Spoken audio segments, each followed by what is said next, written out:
Aí, são 6 horas, né? Vamos fazer a nossa prece, vamos elevar o nosso pensamento a Deus nesse instante. É a nossa primeira reunião deste ano, então nós vamos pedir a Deus que nos abençoe, que nos dê muita tranquilidade nesses momentos de reflexão. Vamos fazer a nossa prece. Senhor Jesus, mestre e amigo, como é bom, Senhor, estarmos unidos mais uma vez, nesse início de ano, tendo a oportunidade de refletirmos um pouco mais sobre a mediunidade, conhecer o que o mérito moral nos pode proporcionar e investir, sim, Senhor, nos objetivos reais da vida, porque nos ilusórios nós já fazemos automaticamente. Abençoe a cada um de nós, abençoe a todos que estão sintonizados nesse instante, a todos aqueles que têm assistido aos estudos e refletido aos próprios trabalhos da mediunidade. Permaneça conosco, Senhor, hoje, agora e sempre. Que assim seja, graças a Deus. Bom, nós estamos estudando o capítulo 16, intitulado Mandato Mediúnico. Se nós formos fazer uma análise até assim superficial do capítulo, a gente vai ver que são raros os médiuns que se candidatam ao mandato mediúnico e cumprem esse mandato com um aproveitamento muito grande. A maioria dos médiuns deseja o mandato mediúnico, ou se preparou para ele, como no livro Os Mensageiros, também de André Luiz, onde nós vemos médiuns que se prepararam por décadas. Nós temos a história, né, de um médium que se preparou por 40 anos naquela instituição, estudando, acompanhando, vivenciando o campo mediúnico, mas ele encarna na Terra, passa por uma série de dificuldades emocionais, naquilo que o próprio Evangelho classificaria como tormentos voluntários, né? Opcionais, que a gente vai fazendo através do mau uso do livre-arbítrio, das escolhas, e com isso ele acabou, né, suicidando aos 35 anos. Ele ficou 40 anos se preparando para uma existência e com 35 anos nela ele suicidou.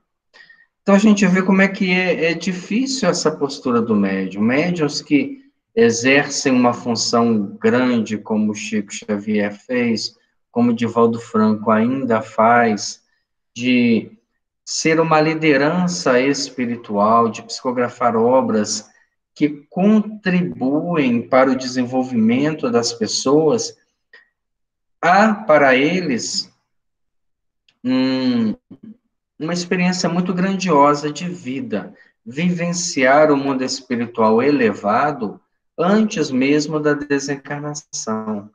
Mas o custo desse mandato, as renúncias, a dedicação, o amor ao próximo, a incompreensão das pessoas, o ciúme e a inveja dentro do meio espírita, também são muito grandes. E é necessário que os médiuns estejam amadurecidos para abraçarem um trabalho desta natureza. Então, nós vemos lendo, né, uma avaliação que André Luiz faz de um médium, que o pseudônimo foi Ambrosina, e esse médium que eles estão avaliando nessa reunião é aquilo que eles têm de melhor dentro do mandato mediúnico, o que nos faz crer pessoalmente que estão avaliando o trabalho de Chico Xavier. Então, eles avaliaram, né, a sua presença, a sua percepção. Ele estava lá na mesa, sentado, né, ou com o pseudônimo Ambrosina, estava na mesa sentada, e percebe no meio daquelas pessoas que estavam ali, duas que chegaram e que traziam a responsabilidade de um crime. Sem que as pessoas chegassem, falassem, explicassem, só a projeção da consciência de culpa faz com que um médium, dentro de um trabalho desta ordem, de uma amplitude de captar, né, de captação do próprio pensamento, consegue identificar a consciência de culpa. Vimos também, assim, dos trabalhadores que estavam na mesa, porque um médium psicógrafo, ele não tem apenas um mentor espiritual que psicografa por ele, num trabalho dessa ordem de mensagens, de receituário, ele precisa de uma série de outros companheiros espirituais que, utilizando a faixa de pensamento do mentor da médium, podem atender as pessoas. De repente, chega uma pessoa com uma dermatite e um dos espíritos presente prescreve uma homeopatia, o outro chega com problema na área gástrica e aí nós temos um outro especialista.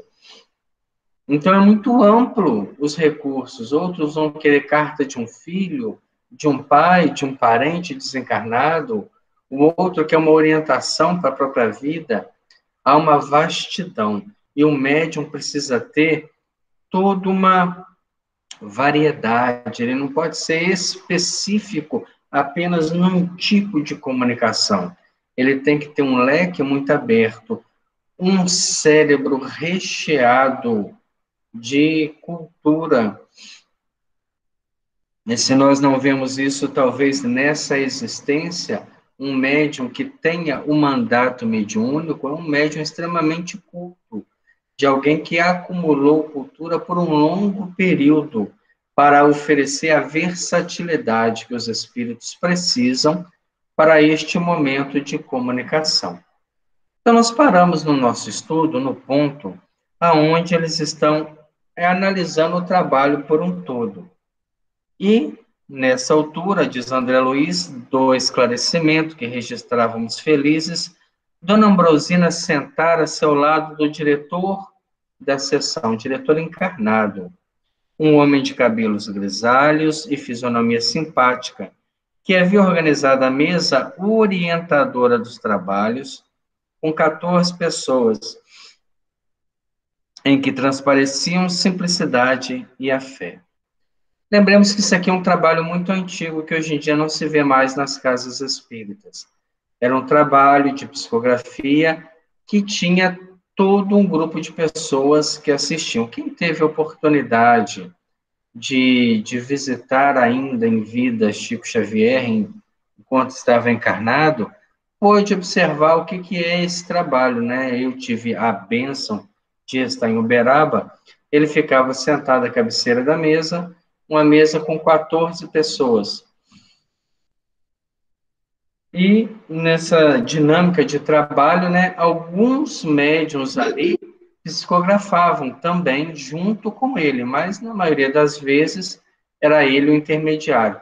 Eles faziam um culto, uma leitura, um comentário, e aquelas centenas de pessoas assistiam, mas eles tinham todo um treinamento, uma firmeza muito grande para que não desequilibrasse, não perdesse, né, a comunicação em virtude da curiosidade, em virtude dos sentimentos inferiores das pessoas que participavam naquele momento.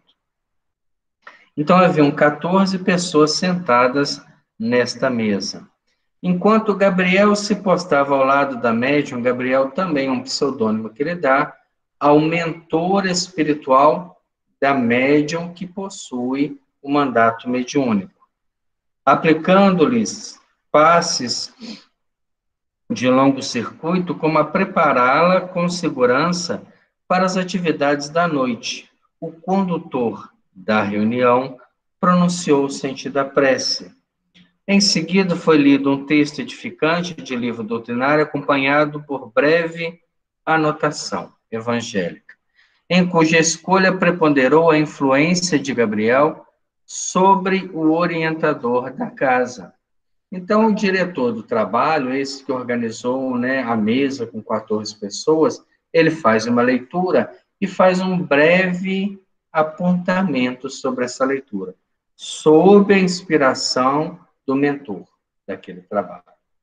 Por quê? Porque aquela leitura, num trabalho aberto, ela vai silenciar uma série de pensamentos doentios. Às vezes as pessoas, né, não têm a dimensão do que é uma reflexão. Você chega na reunião pública, ali você tem dezenas de pessoas, em algumas casas centenas, de almas torturadas. E aí uma passagenzinha, uma leitura do Evangelho, uma reflexão feliz de quem faz o trabalho, proporciona uma mudança de atitude mental. O suficiente para que os espíritos trabalhem no psiquismo, na reconstrução perispiritual, desligando tomadas mentais, afastando a influência de espíritos que tentam hipnotizar aquela pessoa, eles não estão ali e nem querem que a pessoa esteja. Então, esta reflexão, a leitura que se faz do Evangelho antes da reunião pública, que não seja uma leitura maquinal. Você pega, às vezes, né, em algumas casas que a gente visita, não agora por causa da pandemia, mas em tempos outros, leiam-se um trecho sem nenhuma emoção, sem nenhum tipo de preparo, simplesmente Assim, o pessoal às vezes nem ouve, né? Nem não. presta atenção. E aí eu fico pensando assim, nessa reunião aí, com tanta gente, numa reunião fechada, já é difícil você administrar pensamento, interferência, dúvidas, que principalmente a dúvida, acho que é muito difícil de administrar. Imagine uma reunião assim com 14 médios para administrar e mais o público. Nossa, eu acho bem complicado, Muito né? difícil. Isso é uma Talvez reunião muito, sei lá, né? a gente hoje não conseguiria, porque hoje nós estamos mais deseducados mentalmente que há um tempo atrás. Pela quantidade de informação, pelas facilidades tecnológicas, nós estamos acostumando a pensar várias coisas ao mesmo tempo.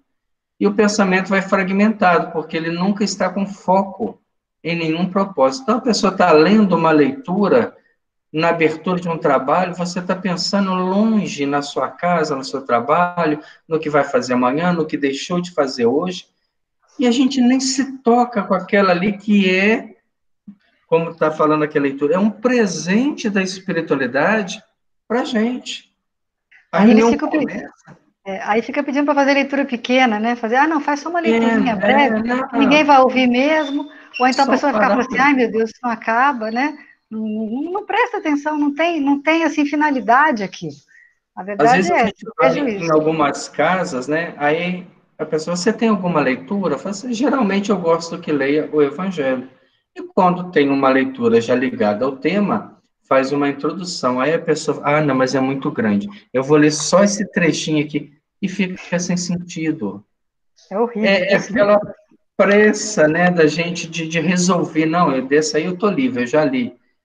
Ao invés da gente fazer aquilo com sentimento, porque nesse momento você está desarmando mentes e preparando um terreno para o estudo, ou a mensagem, ou a ação do médium alcance efeito.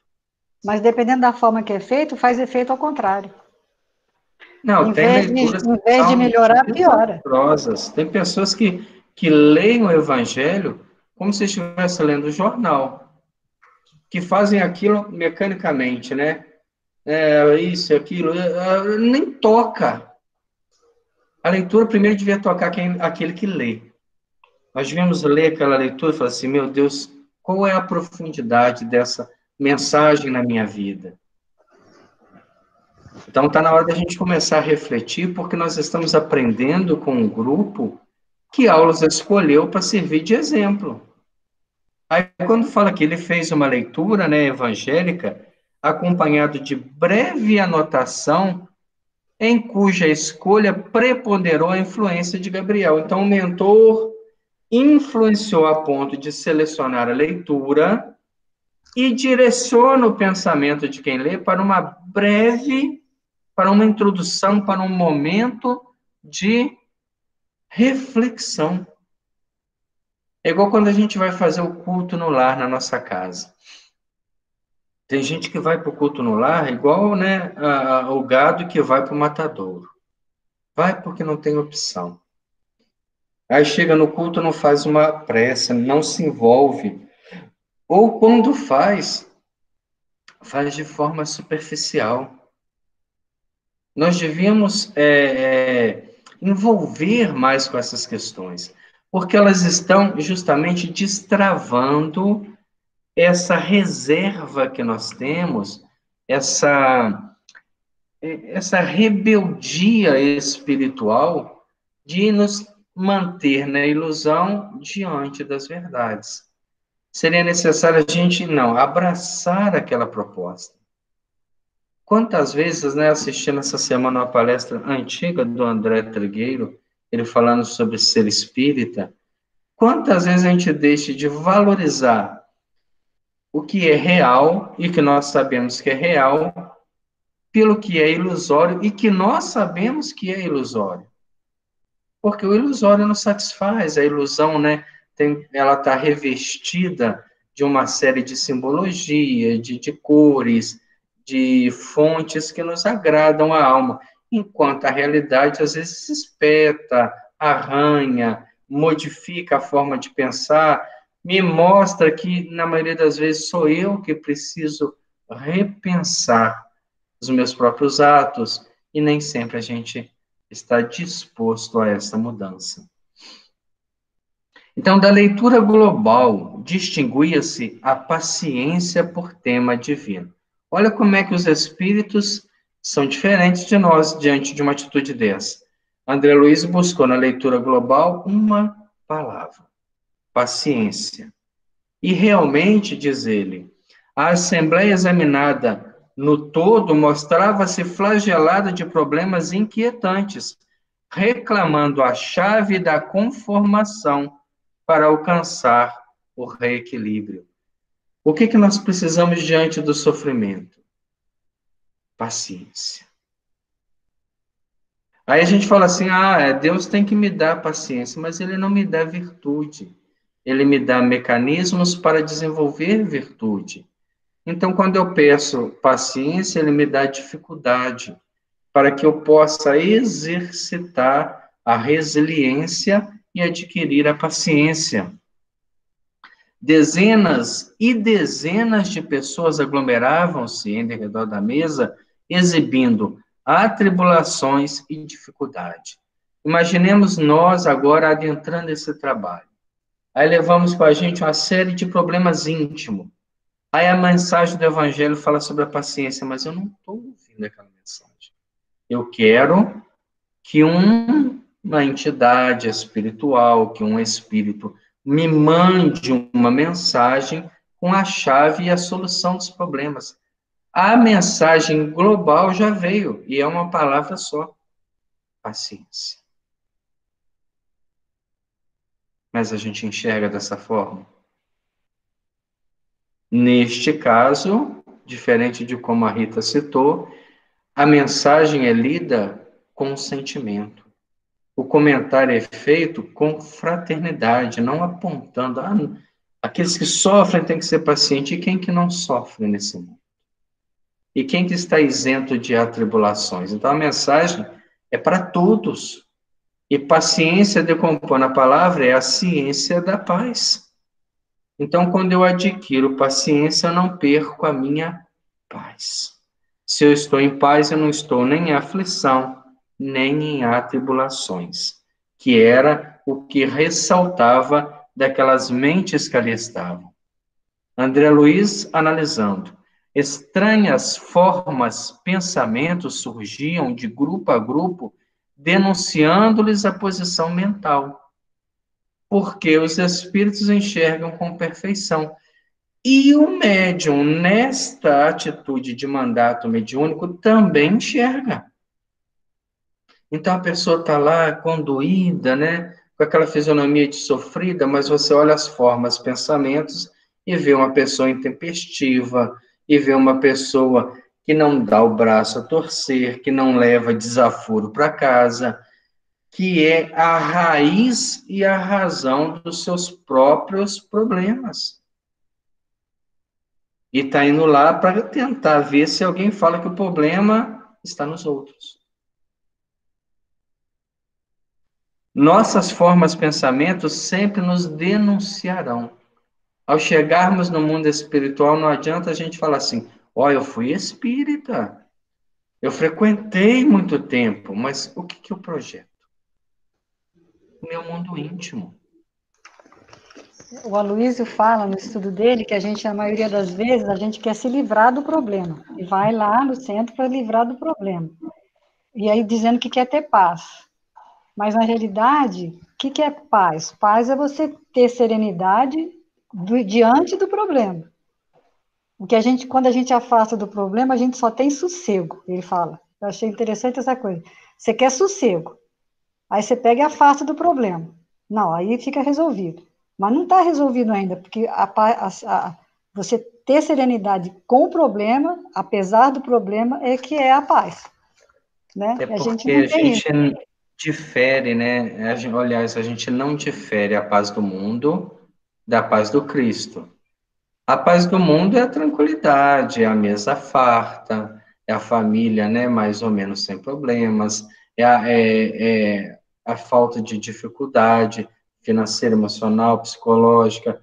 Aí a gente fala, eu estou em paz, mas eu também não estou fazendo nada. A paz do Cristo é uma paz de trabalho, de enfrentamento contra os maiores adversários que temos que estão dentro de nós. A nossa impaciência, a nossa intolerância, a nossa maledicência. Quando eu enfrento, eu fico em paz, porque eu silencio o mal que existe em mim. Então, E essa ele, paz a gente não quer, não. e ele fala também que Deus não dá nada pronto.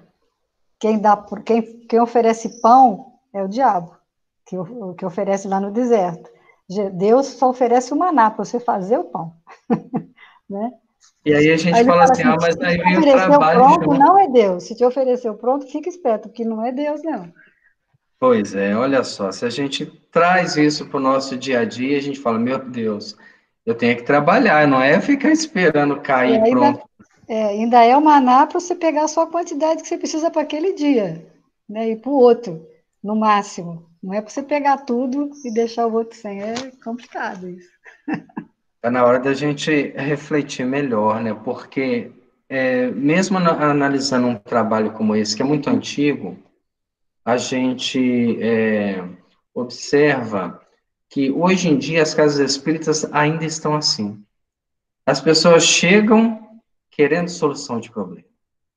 As pessoas chegam querendo comunicação com os mortos. Há pouco tempo nós tivemos lá no Aldernes, eu não estava nessa reunião, era a nossa reunião de estudo do Livro dos Médiuns, quando chegou uma jovem perguntando como seria possível ela comunicar com a mãe que havia desencarnado. Havia entre elas uma divergência que não foi solucionada em vida e ela achou que agora, por ali ser um centro espírita que facultava a comunicação, haveria um meio dela entrar em contato com a mãe e solucionar o problema. É apenas isso que a gente vê.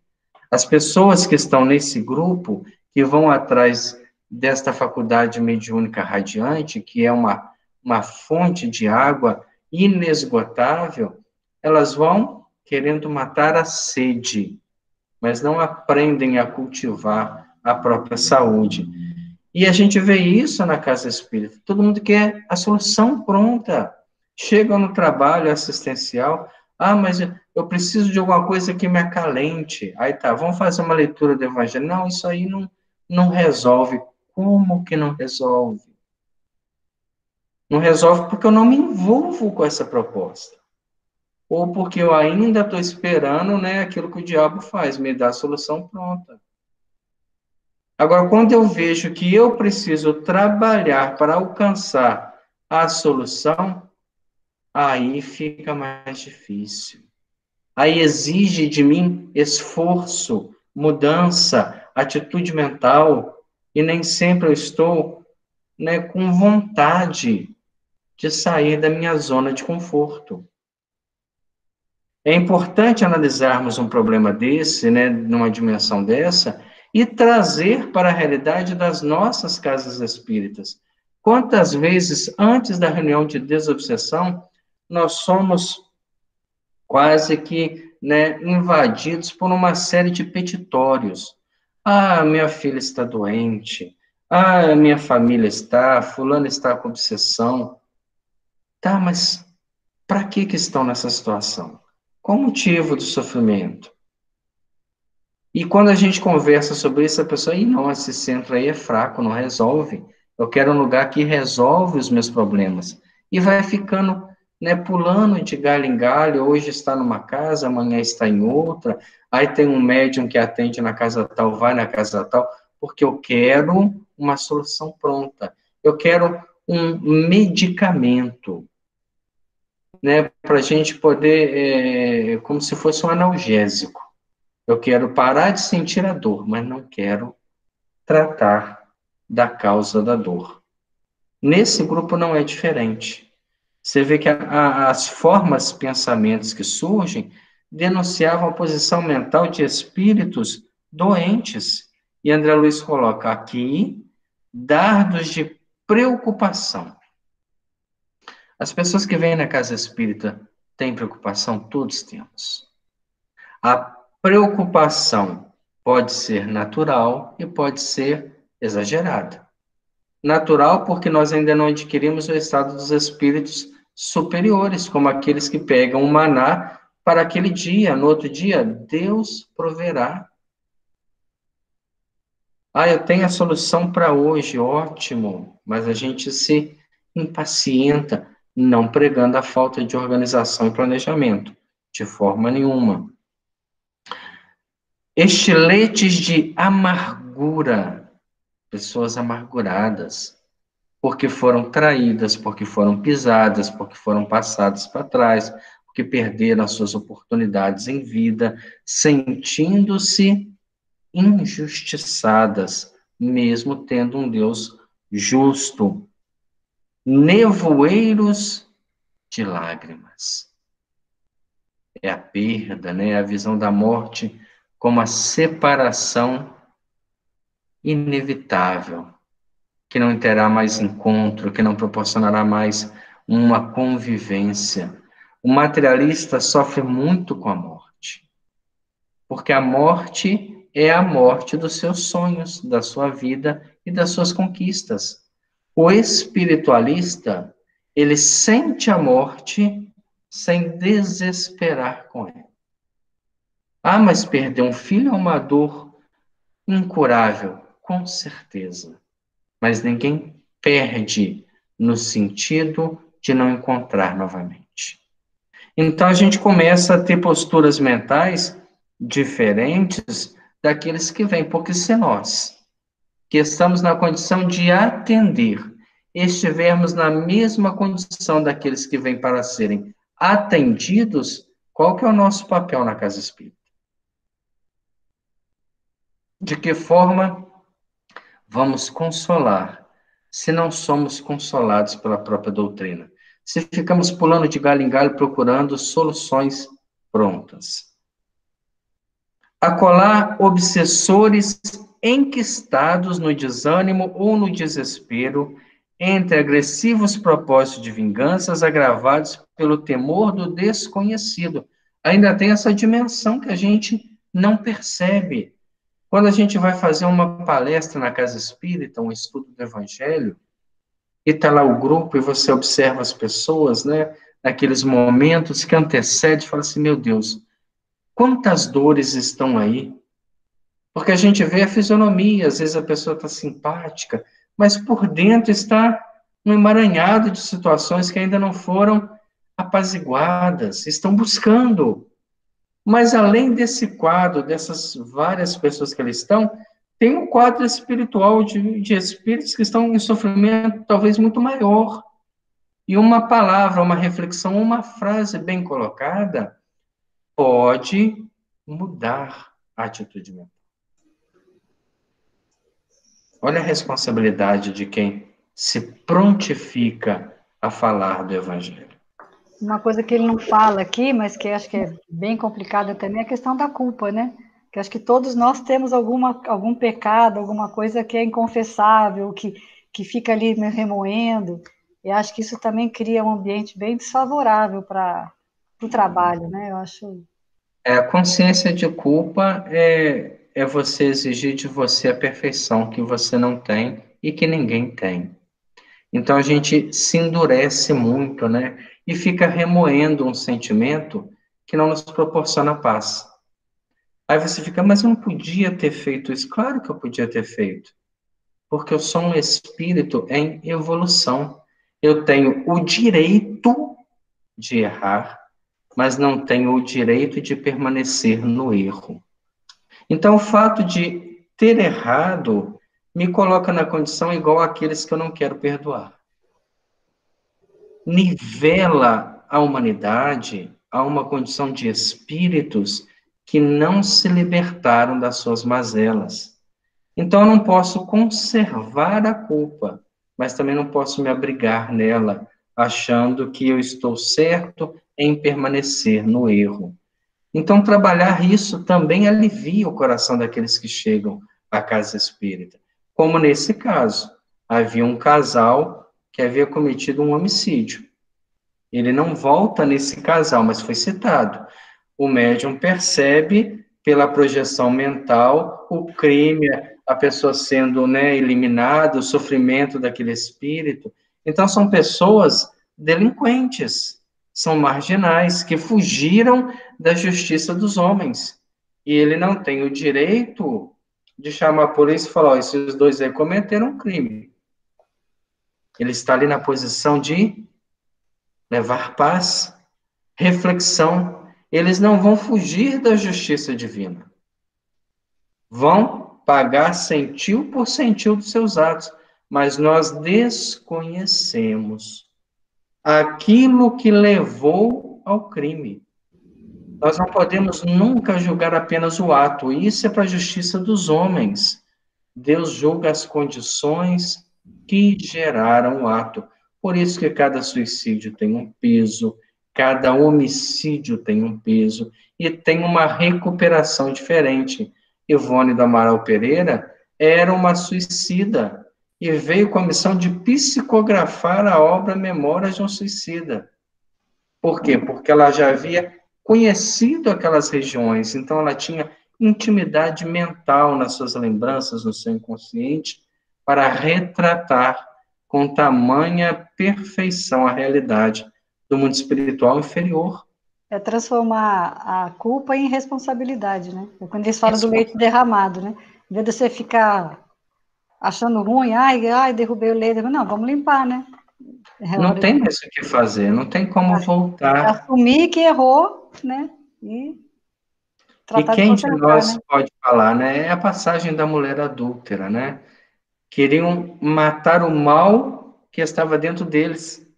Ela apenas era uma criança equivocada, que não era diferente dos homens que a julgavam, porque se ela caiu, todos eles, e muitos que ali estavam, eram muito piores que ela.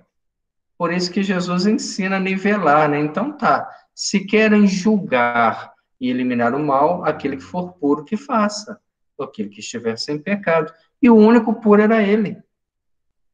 Então, as pessoas com vergonha de si mesmo, de estarem se vendo nela e matando nela o conflito que havia neles, foram embora. E aí ele dá o exemplo. Ele pergunta: ninguém te julgou? Como que eles podiam julgar se eram piores que ela? E ele, que é melhor, fala: eu também não te julgarei. Vá e não tornes a pecar. Aproveite a existência, reconstrua. Isso é ser consolador. Isso é ensinar o caminho. E é isso que a gente precisa fazer para atender um grupo desse.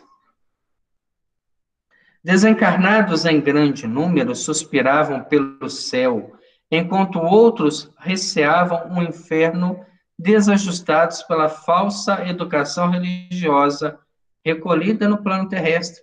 Ainda tem esse quadro, gente. Quantas pessoas que ainda têm a visão de céu, purgatório e inferno? Quando desencarnam, o que elas pensam? Para onde eu vou? E são arrastadas magneticamente na extensão da vibração do seu pensamento. Então, vão se agrupar em regiões de afins. E se não forem pessoas boas que se agrupam nas colônias espirituais, que para muitos é o céu, há muitos espíritos que habitam, por exemplo, colônias como o nosso lar, e pensam na sua intimidade que estão no céu. Mesmo tendo um pavimento de reencarnação, que eles até evitam, né? Com o tempo vão adaptando, não há uma mudança brusca.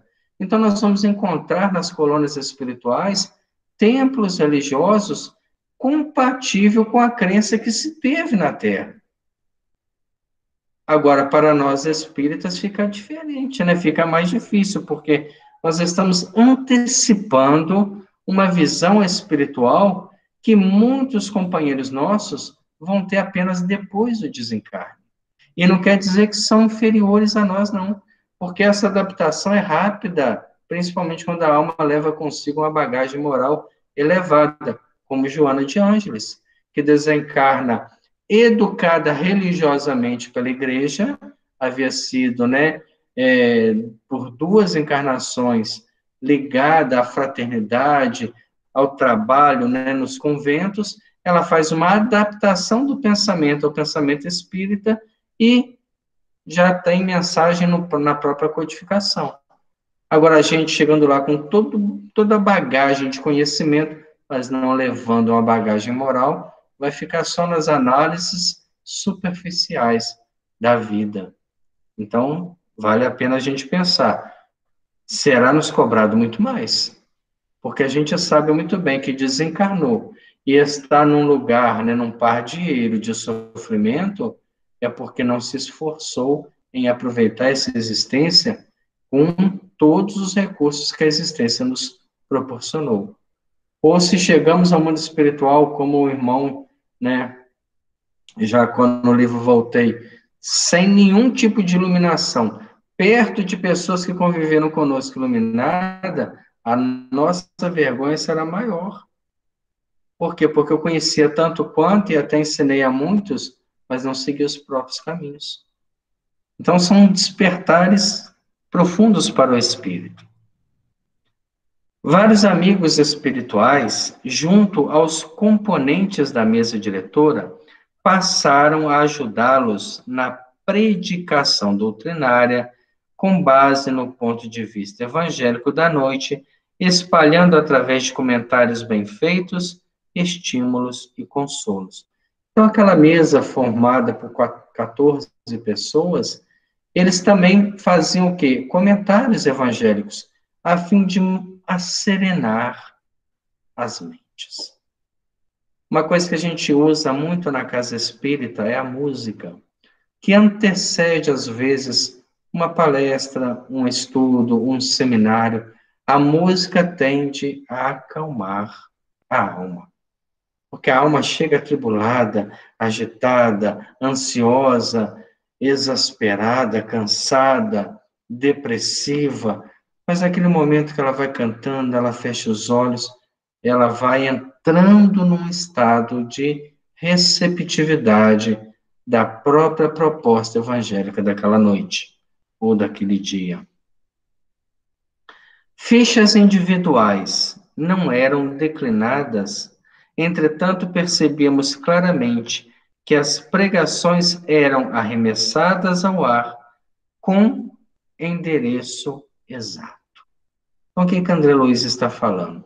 Cada comentário evangélico feito sob a inspiração de algum mentor espiritual tinha endereço para um sofrimento, ou para um grupo, ou para várias pessoas. Aqui falava-se da sobrevivência da alma sobre a morte, ali do perdão, ali da resignação, lá da paciência, a fim de diminuir o quê? Esses estiletes mentais que eram direcionados diretamente no médium, que já estava se preparando para a psicografia.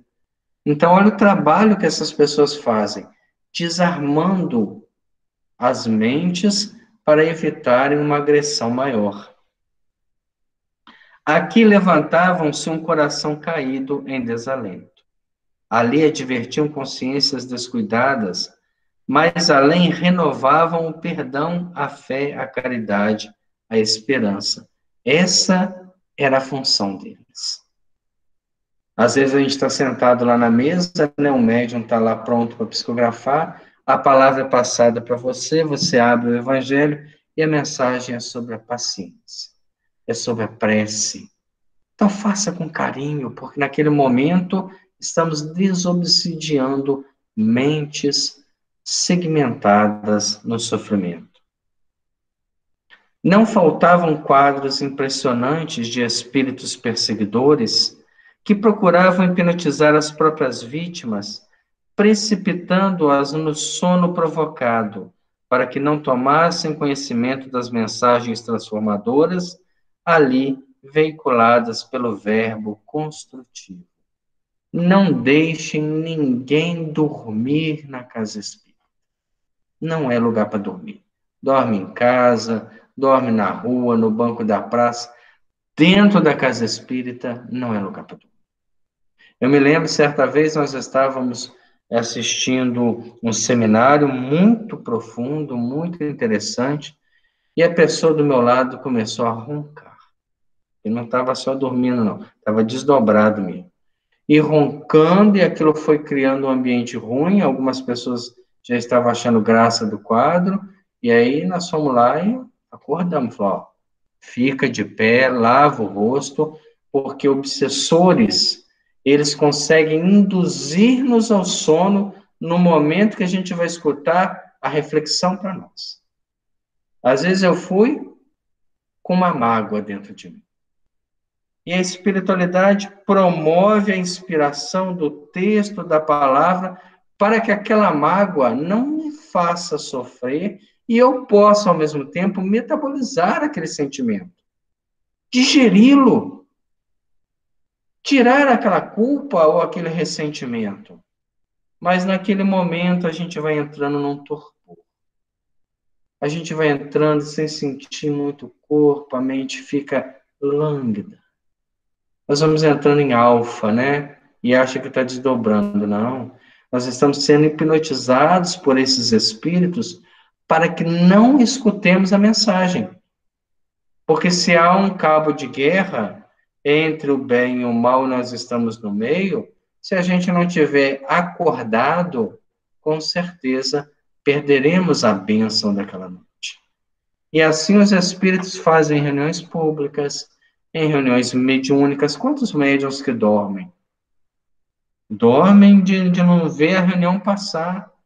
Então, estão sob processos obsessivos, que querem mantê-los na ignorância para que não altere o estado mental. Não conseguem evitar que a pessoa adentre o trabalho, mas conseguem tirá-la lá de dentro, pela invigilância do próprio pensamento.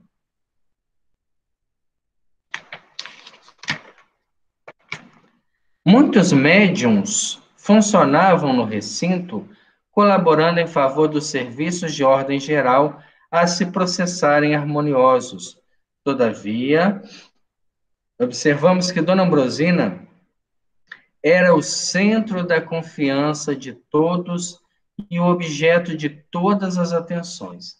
Então, apesar de nós termos 14 pessoas na mesa, muitos ali falando sobre o Evangelho, ou em condições de psicografia ou de alguma mensagem, o foco era o médium. O foco era Dona Ambrosina, no seu mandato mediúnico, na sua capacidade de entrar em contato com o mundo espiritual.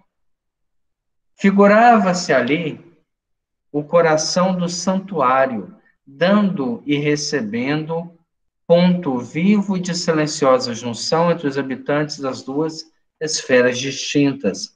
Pelas características que possuía, Ambrosina era uma ponte automática. Não dependia de estar em contato, em fazer meditação, em se recolher. A todo instante estava em contato. Nós temos, por exemplo, uma passagem de Chico Xavier e de Divaldo Franco, muito interessante. Então, logo quando Divaldo conheceu Chico, e ele foi à casa do Chico para conversar com ele. E o Divaldo levou uma pergunta sobre sexualidade, que naquela época era muito mais difícil de se conversar do que hoje. Mas ele não tinha coragem de fazer a pergunta. Como era ser daquela forma que o Chico era, praticamente assexuado, ele aspirava àquela vida celibatária, mas tinha conflitos dentro dele. E depois que eles almoçaram, o Chico saiu com ele para dar uma volta, pararam diante de uma laranjeira, e o Chico falou 2 horas sobre sexualidade, mostrando que as raízes que adentram a terra para sugar a seiva é uma atitude sexual das plantas, sem que ele tivesse perguntado. E depois de 2 horas de conversa, ele disse: é um presente de André Luiz para a sua juventude. Estava mediunizado, em estado natural. É isso que ele fala dessa médium. Ela está, né, entre os habitantes das 2 esferas distintas a qualquer momento. Não está naquele estado de consciência alterada que Allan Kardec nos ensina da mediunidade, que precisamos de concentração.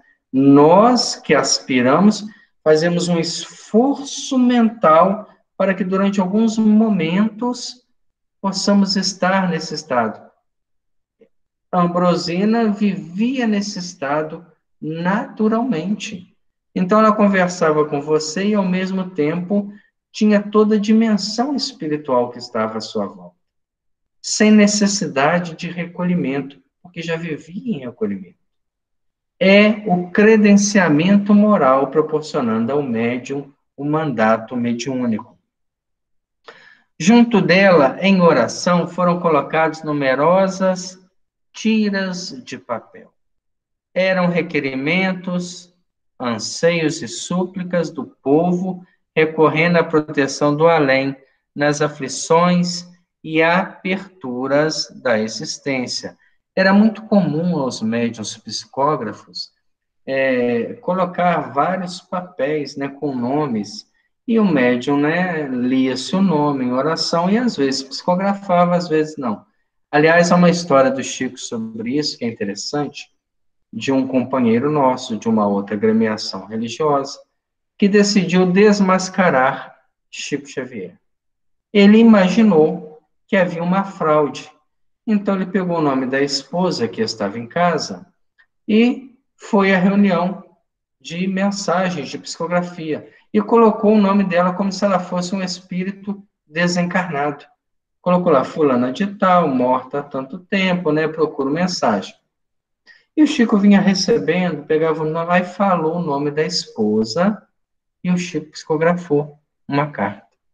Ah, ele ficou numa satisfação muito grande. Falei, é hoje que eu vou, né, desmascarar esse homem. Quando ele foi chamado lá, a carta não foi lida, era uma carta particular. Estava escrito assim: meu amigo, não brinque com coisa séria. Sua esposa está encarnada, mas está doente, e o doutor Bezerra prescreveu uma homeopatia para ela ainda. Ele abaixou a cabeça naquela hora, envergonhado, e foi embora. Ninguém ficou sabendo, a não ser os amigos íntimos de Chico, que narraram na sua biografia. Mas era uma armadilha para derrubar, para tentar prejudicar a imagem. No entanto, um médium seguro, um médium que está bem amparado, não tem dúvida. Cada folha era um petitório agoniado, um apelo comovedor. Entre Dona Ambrosina e Gabriel, mentor espiritual, destacava-se agora extensa faixa elástica de luz azulínea e amigos espirituais prestos na solidariedade cristã, nela entravam e um a um tomavam o braço da medianeira, depois de lhe influenciarem os centros corticais, atendendo tanto quanto possível aos problemas ali expostos. Então, entre a médium e o seu mentor espiritual, havia uma faixa de luz e todos os espíritos que se comunicavam tinham que adentrar essa faixa de luz e estar envolvido pela médium e pelo mentor. Antes, porém, de começarem os trabalhos de resposta às questões formuladas, um grande espelho fluídico foi situado junto da médium. Nós já estudamos esse espelho fluídico lá atrás, na comunicação de Libório. Lembra que quando Libório foi comunicar, um espelho fluídico foi colocado e várias imagens passaram naquele espelho que foram ditas, faladas por Raul Silva, pelo mecanismo da inspiração.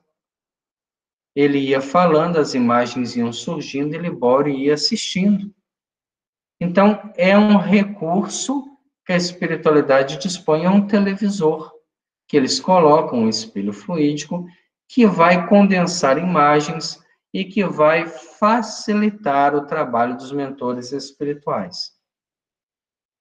Foi situado junto da médium por trabalhadores espirituais da instituição e na face dele, com uma espantosa rapidez, cada pessoa ausente, nomeada nas petições da noite, surgia ante o exame dos benfeitores, que à distância contemplavam-lhe a imagem, recolhiam-lhe os pensamentos e especificavam-lhe as necessidades, oferecendo a solução possível aos pedidos feitos.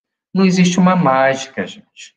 A gente vai lá e escreve lá para o médium, fulano de tal, peço, a vibração está doente, mas fulano mora a centenas de quilômetros em outros países. Como é que os espíritos ali vão fazer esse atendimento? Eles têm esse aparelho, esse espelho fluídico, que a gente vai ver como é que funciona mais à frente, e o ser que o nome foi colocado, ele surge naquele momento. Ele surge ali naquele aparelho. E quando ele surge, ele traz o quê? Uma identificação através do seu pensamento. Então, ele surge, as suas formas mentais aparecem, os seus valores de vida. Então, eles fazem um diagnóstico pela imagem que surge nesse espelho. O espírito, ele não é necessário fazer um deslocamento. Existem outros que vão fazer a captação, a transmissão, a avaliação e a psicografia do caso. Por isso existe muito trabalho no mundo espiritual, com certeza.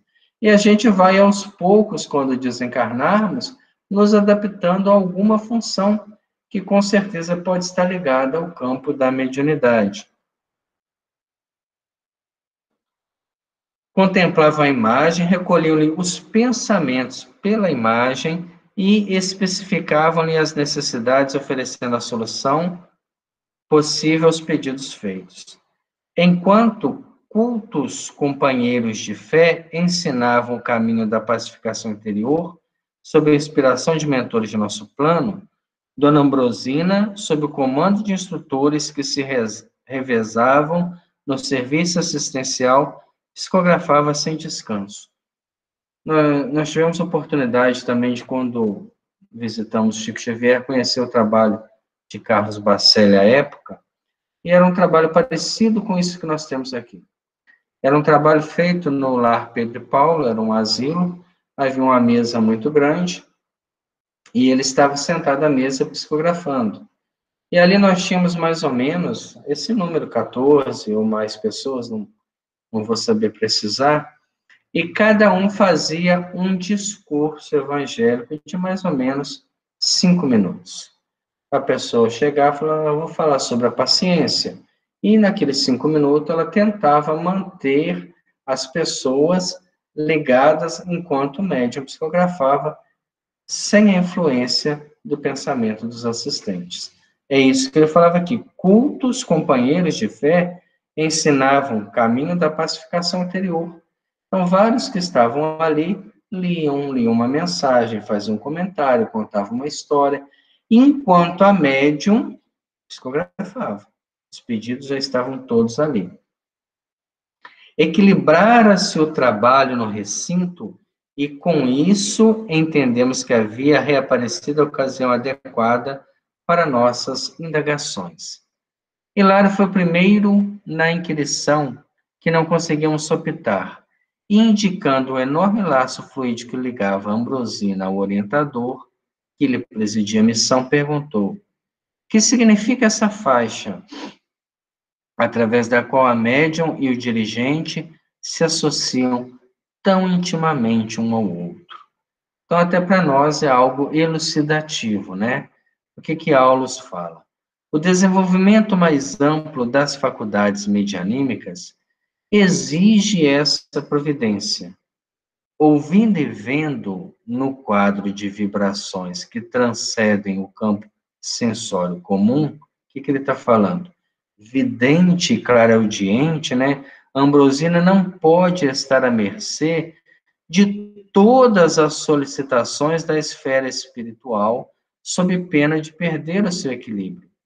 Quer dizer, um médium vidente, audiente, não pode estar à mercê de todos, precisa de uma filtragem, precisa de uma certa proteção para não perder seu equilíbrio.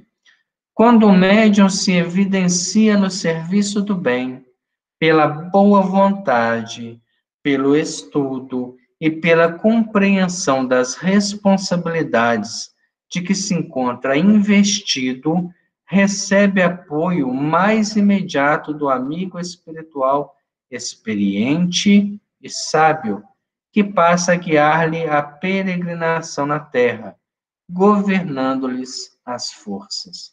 Então, quando um médium começa a se dedicar ao bem, quando a sua faculdade, né, tira a fome daqueles que são mais afamados que ele próprio, ele começa a receber, a ter méritos para que um benfeitor espiritual cuide do seu processo mediúnico. No caso presente, Gabriel é o perfeito controlador das energias de nossa amiga, que só estabelece contato com o plano espiritual de conformidade com a supervisão dele, porque um médium dessa sensibilidade precisa de uma proteção para não desequilibrar.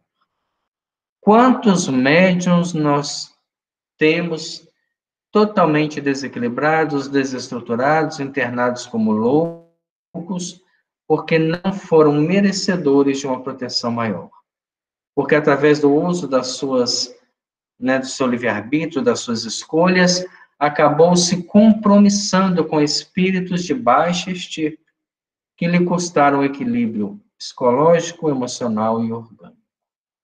A mediunidade não leva ninguém à loucura, mas as predisposições naturais, baseadas nas escolhas que fazemos, potencializadas pelas ações espirituais, podem gerar desequilíbrio. Então, nós ficamos atentos a esse ponto. Quanto maior a captação mediúnica, mais necessário é uma proteção espiritual ascendente, que nos filtre de toda a turbulência das petições que vai fazer. Aonde há um médium, seja ele de cura, de incorporação, de psicografia, que seja uma boa ponte, um bom intermediário, vai haver um séquito de sofredores a lhe buscarem auxílio.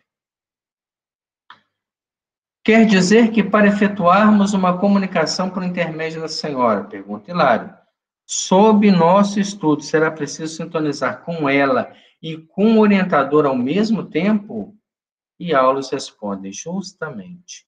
Um mandato mediúnico reclama ordem, segurança, eficiência.